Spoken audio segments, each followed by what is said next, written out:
We have to wait for the 30 days kung ito ba ay uupuan or hindi.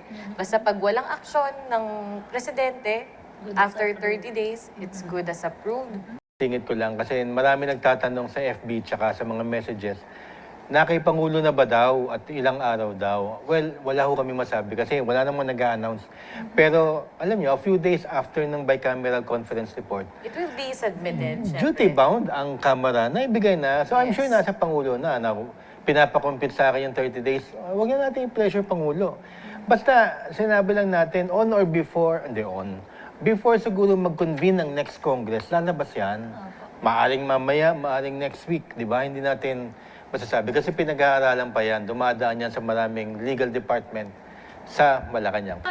Tanong ko lamang po doon, technically po ba, anong date po ba dapat nag-start po yun? Nung nag-end po ng Upon session? receipt. Upon Receipt ng bicameral conference committee report, tapos na yung bicameral, binigay na yon. Halimbawa, sabihin na natin kahapon nyari lang kahapon lang na-receive. Upon receipt, magsisimula na yung 30 days.